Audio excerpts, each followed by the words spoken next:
नमस्कार मित्रों, स्वागत है आपका अपने YouTube चैनल में। मित्रों, आज के इस वीडियो में मैं आपको बताने वाला हूँ कि आप भगवान कल की अवतार की कैसे पहचान करेंगे। मित्रों, इससे पहले हम जानते हैं कि कैसे भगवान के जो पहले अवतार हुए हैं उनकी पहचान लोग कैसे करते थे, या तो फिर कर पाए या फिर करते थे कि नहीं। मित्रों, आपने वेदों एवं पुराणों में पढ़ा होगा कि किस तरह भगवान के राम जन्म में भी कुछ लोग उसे भगवान मानते थे तो कुछ लोग उसे साधारण मानव, यानी कि हर व्यक्ति के पास उसे पहचान करने की क्षमता नहीं होती है। वही उसे पहचान कर सकते हैं जिसे वो पहचान करने में समर्थ करे। यानी कि अधिकतर देखा जाए तो दो ही तरह के लोग उसे पहचान कर सकते हैं। यह भी मैं वीडियो के अंत में बताऊंगा। इससे पहले मैं ये बता रहा हूँ कि भगवान के पहले जन्म में किस तरह से लोग उन्हें पहचानते थे। देखिए, भगवान श्री राम को पवन पुत्र हनुमान ने पहचाना, विभीषण ने पहचाना, सुग्रीव ने पहचाना, भरत ने पहचाना, लक्ष्मण ने पहचाना, उनके भाइयों ने पहचाना, उनकी माँ ने भी पहचाना, यानी कि बहुत सारे लोगों ने पहचाना। लेकिन बड़े सारे लोग तो उन्हें सिर्फ एक राजकुमार ही समझते थे। अगर उन्हें भगवान समझते तो उनके साथ वे वैसा व्यवहार ना करते।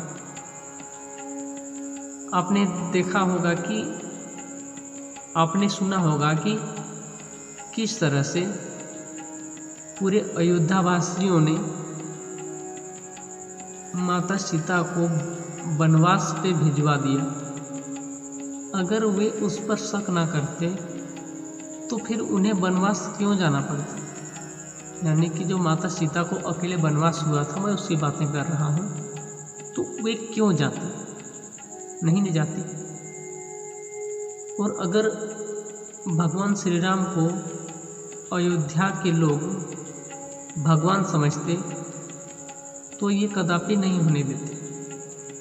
और सोचने की बात तो ये है कि जब अयोध्यावासी ही सभी कोई,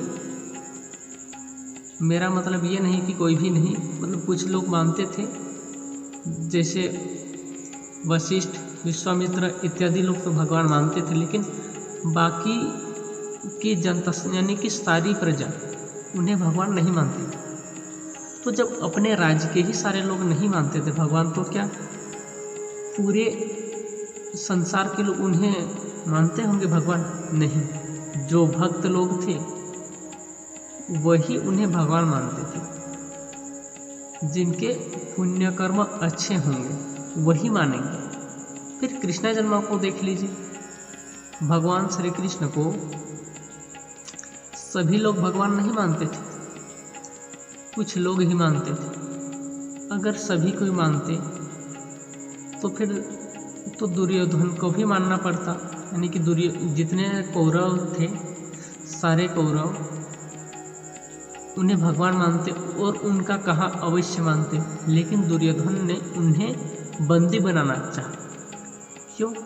क्योंकि वो उस एक साधारण मानव समझ रहे थे। शिशुपाल ने उनसे अपशब्द कहा, कंस ने कहा, बड़े सारे दैत्यों ने उन्हें मारना चाहा, तो वे सब तो भगवान नहीं मानते होंगे ना। तो वैसे ही जब भगवान कल्कि का अवतार होगा तो बड़े सारे लोग उसे भगवान समझेंगे, लेकिन बड़े सारे लोग उन्हें भगवान नहीं समझेंगे। और मैं आपको ये भी बताना चाहता हूँ कि दो ही तरह के लोग हैं जो उन्हें देख सकते हैं, समझ सकते हैं, पहचान कर सकते हैं। एक वो है जो बड़े ही पुण्यात्मा, धर्मात्मा, सदाचारी, यानी कि जो धर्मात्मा हो, वही उन्हें महसूस कर सकते हैं। देख सकते हैं। और दूसरे नंबर पे जो सबसे पापी लोग हैं वही उनसे हो सके तो समझ सकते हैं या नहीं समझ सकते हैं, लेकिन उन्हें महसूस हो सकता है और उनका भगवान कल्कि के द्वारा उद्धार तो अवश्य ही होगा, क्योंकि भगवान कल्कि जो है या तो भगवान के जो भी अवतार हुए हैं वे दुष्टों का संहार करने के लिए ही होता है। लेकिन अगर कोई धर्मात्मा है तो वो उन्हें जानता है, और जो सबसे पापी होता है उनके द्वारा उनका उद्धार होता है। यानी कि जो पापी लोग होते हैं उनका भगवान के द्वारा उद्धार होता है। तो हो सके तो वे लोग जान सकते हैं, महसूस कर सकते हैं अगर भगवान की कृपा हो तो। और जो बीच वाले रहते हैं वो सिर्फ मुंह लटकाए देखते रहते हैं। जो हम जैसे लोग, मैं ये नहीं कहता कि हम लोग देख सकते हैं, नहीं, हम लोग बीच वाले हैं। हम लोग उन्हें नहीं देख सकते। अब हम थोड़ा ये भी जान लेते हैं कि हम कैसे जानेंगे कि भगवान का अवतार हो चुका है। तो इसे जानने के लिए देखिए, जब भगवान का जब अवतार होता है इस धरा पर, तो जहाँ पे उसका जन्म होता है उसके आसपास के चारों ओर के वातावरण को देखकर भी आप महसूस कर सकते हैं कि भगवान का जन्म हो चुका है। क्योंकि उस समय वहाँ की जो वायु होगी वो ज़्यादा ठंडी भी नहीं होगी, ज़्यादा गर्मी भी नहीं होगी, शुष्क भी नहीं होगी, एकदम मधुर मधुर हवाएं चलेंगी। वहाँ के पेड़ पौधे फूल फल पत्तों से लदे रहेंगे। वहाँ की हवाएं ही कुछ सुगंधित सी बहेगी। वहाँ पर अगर आप जाएंगे तो आपको मतलब कुछ अलग ही एहसास होगा। आप अपने आप को भूल जाएंगे, पूरे घर संसार को भूल सकते हैं। ऐसी आपकी स्थिति वहाँ पे पहुँचने से होगी। धरती सूखी और बंजर नहीं रहेगी।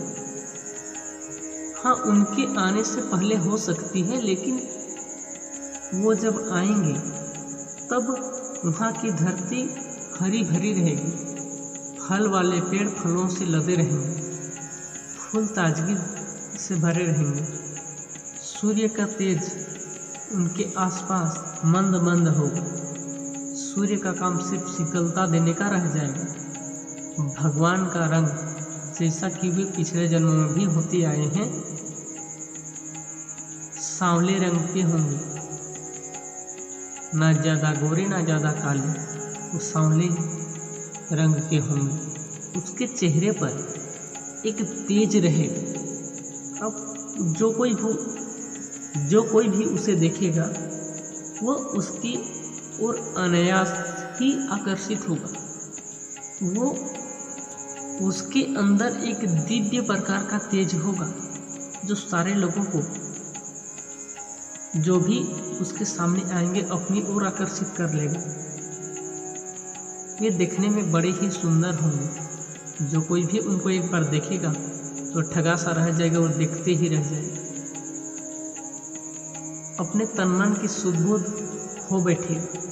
उनके शरीर बड़े ही कोमल रहेंगे लेकिन मजबूत रहेंगे। उनकी सुंदरता इतनी होगी कि जिसका कोई बखान भी नहीं कर सकता है। क्योंकि जिसने सुंदरता को जन्म दिया तो सोचिए कि वो कितने सुंदर होते हैं। वैसे उनका शरीर होगा। वे बोलने में बड़े ही चतुर होंगे, नीति से भरे हुए, ज्ञान से भरे हुए बात करेंगे। ना उन्हें क्रोध होगा, ना उन्हें लोभ होगा, ना उन्हें लालच होगा। यानी कि जितने भी दुर्गुण हैं वे सब उनसे कोसों दूर ही रहेंगे। वे मृदुभाषी होंगे, वे मधुर वचन बोलने वाले होंगे। वे कभी किसी से झगड़ा झंझट नहीं करेंगे।